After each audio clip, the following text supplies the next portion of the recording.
Hi guys, Plasma20 here, and today I'm bringing you a hybrid squad builder. The squad builder is probably between the mark of 200 to 500k. There's two players that are like the most expensive, and I'll get right into it in a bit. So starting off in goal, we're going to go for Alisson. I've used him, how many times have I used him? I've used him 60 times. Played my first FUT champs weekend and played a lot of squad battles, FUT rivals. And I gotta say he's probably the best keeper I've used, other than you have Leno, Pickford, and obviously you have De Gea, Oblak and Ter Stegen, which are the most expensive ones. I haven't had a chance to use the other three because they're not really part of the squad and they don't help with the chemistry. So going to the centre backs, we have two OP centre backs in Gomez on the left side and Eder Militao on the right side. And these two are the key to actually making this a really good hybrid, because of the strong links to Alisson for Gomez and then the soft link to Eder Militao. Even though on the Alisson to Eder Militao link, the CDM makes it a perfect link, so it doesn't really need Alisson, get any keeper. But because he's Joe Gomez, he's English and Liverpool, there's only Alisson that gets the green link with him, other than you got Pickford. So on the left hand side for left back, Robertson. He is a really good left back, luckily I got him in tradable, but he's around the price mark of 50 to 80k last time I checked. I would probably recommend putting an anchor card on him. It improves his pace, defending, physical. High work rates is okay for this left back because of Gomez's work rates, which is medium, and then you go into the other CDM, which you probably can guess who will be soon. And on the right side, you can either go for Carvajal, the other right back who plays for Real Madrid, I cannot pronounce his name, or you can go Semedo, because he gives a soft link to Eder Militao and the CDM here. I would probably recommend giving him an anchor card, just haven't managed to go and get myself an anchor card yet. But a Sentinel, or what's the name of the other one? Oh, it is a Sentinel. That chemistry style improves the defending and physical, which really makes him quite powerful. The headering accuracy, not a big a deal because headers are just not powerful at all. Moving on to both CDMs, both Brazilian actually, and high rated, or one's high rated. We have Casemiro on the right hand side. He gets that perfect green link to Eder Militao and that soft link to Semedo, so it doesn't matter for him, because even if you take away Alisson, Eder Militao will still be on 9 or full chem once you get the manager rating. Not obviously, but I played with this team before. I sold it for the weekend league and I regretted it, to be honest, because it was a pretty good team. And on the left hand side, we have Fabinho. I put an anchor on him as well because improves pace, defending and physical. You could probably put an engine or a catalyst on, depending how you play, but because I have him to stay back all times with Casemiro, just put him an anchor, because I put a catalyst on Casemiro because he needs the pace boosts. But again, engine, because you don't really need to put an anchor on Casemiro because of his high defending and physical. But if you really want to make him like really powerful and strong, an anchor would be pretty good. Because if you put an anchor on him, his physical, there's not a lot to improve. His strength's already 90, jumping to 87. Unless you want to make him like 99, then that's your choice.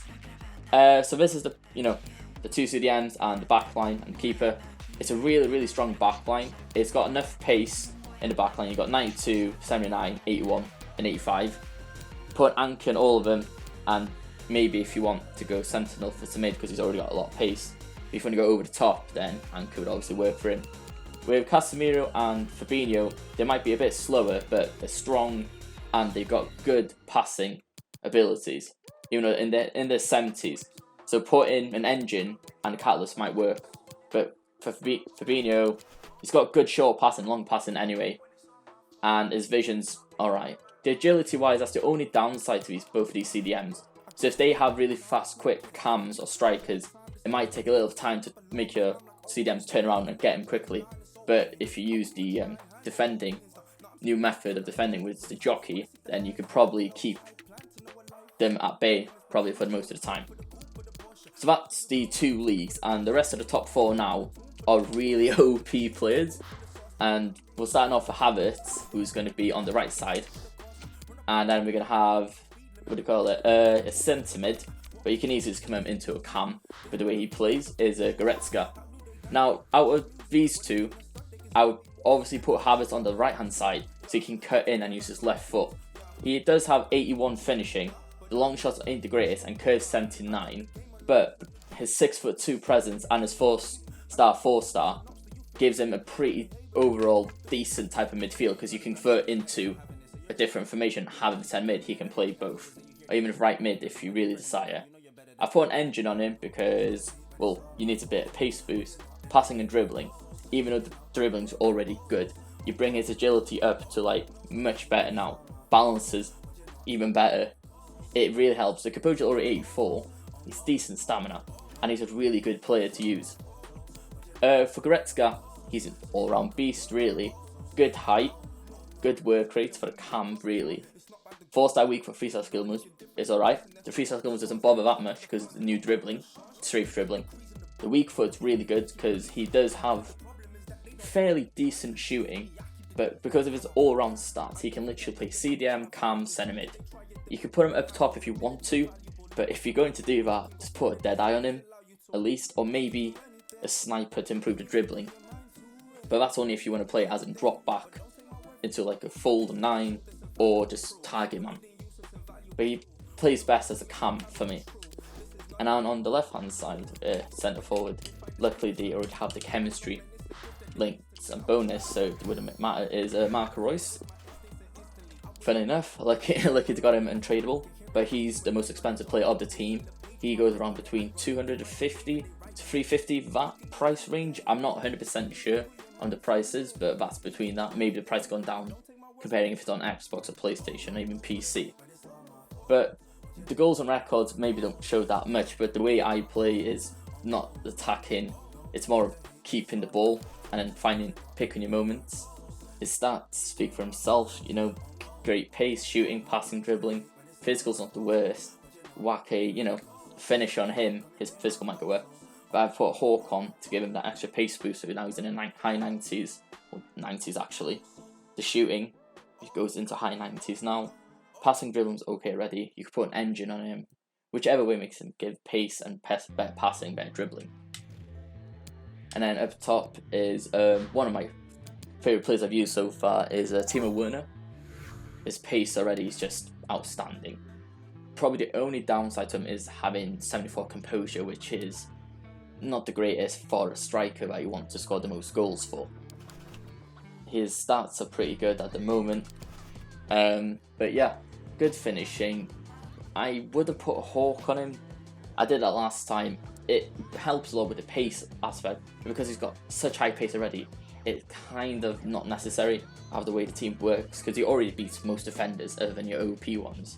So if you put marks on him, improves dribbling, physical and shooting, which are the 3 ones you need to concentrate more on, because the passing, it kind of a waste putting that passing on him, because only the short passing is in the green 77, which is alright anyway for a striker. The only way you could probably put a Chem style to make his composure a bit more, but there's only 2 that can make him +5, and I don't see that much difference doing it.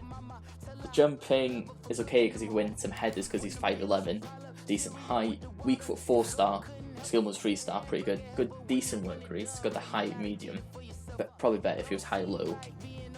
This is the main team now. Yeah, pretty good team, I would probably say. You got enough good skill. He's got 4 stars up top, except for Werner obviously and Goretzka. So my apologies, it's just 2 of them.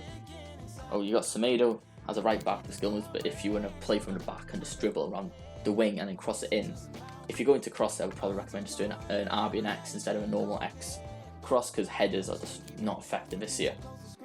So going into the custom tactics now, this depends on how you play.